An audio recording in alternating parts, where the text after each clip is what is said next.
Peace and happiness for everyone. Horeini Adonai darkecha, teach me Hashem your ways. Parashat Shmot, Tafshin Pei Gimel. 2 years ago, Parashat Shmot, Tafshin Pei Aleph. This video was about freedom. 2 kinds of freedom. Freedom from enslavement and freedom to do certain things.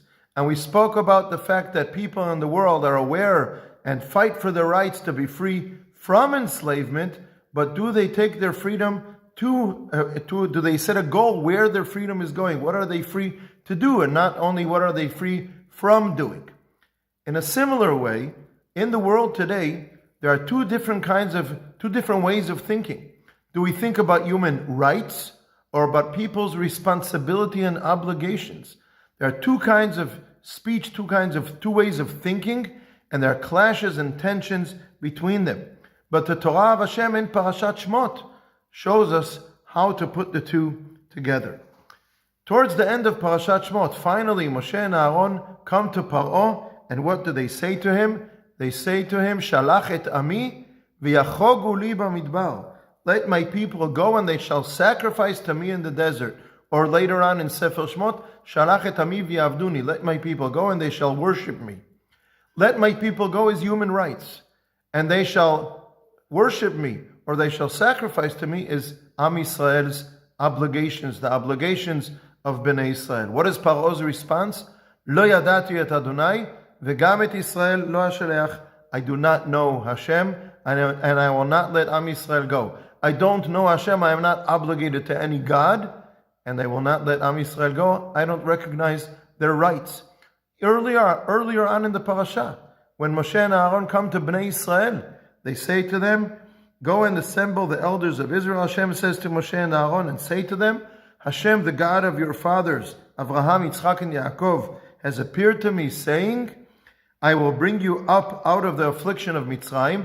I will free you, I will grant you your rights to be free, and they will hearken to your voice, and you shall say to the king of Egypt, let us go for a 3 days journey and in the desert and offer sacrifices to Hashem.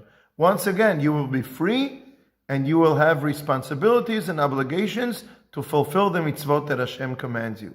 The Torah puts the 2 together. The bottom line is, people who speak about human rights, they are right. There are human rights. Human beings have inherent natural rights. But we also have an obligation towards Hashem. If we're Jews, Bnei Israel, the full Torah, 613 mitzvot. If we're not Jewish, we also have obligations towards God, towards the creator of the world. We have rights and we have obligations.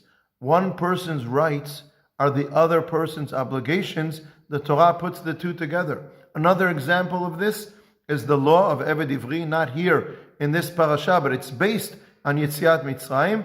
The laws of Eved Ivri, that a person has a Jewish slave who's not really a slave, he works for him, but after 6 years, he has to let him go. In one place, the Torah says you have to let him go. And in another place, the Torah says to the master, it is your responsibility to send him free. It's also the slave's rights, and it's also the master's responsibility. You were slaves in Mitzrayim. You know what it was like. You have to see to it that people in the world have their rights, and you are free people. You have responsibility to fight for the freedom, to create the freedom of other people. One person's rights are the other person's responsibility.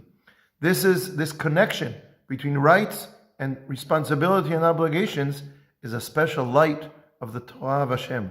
Are we capable of bringing this light to the world, of showing this light and bringing this light to society today? That is our responsibility. Shabbat Shalom.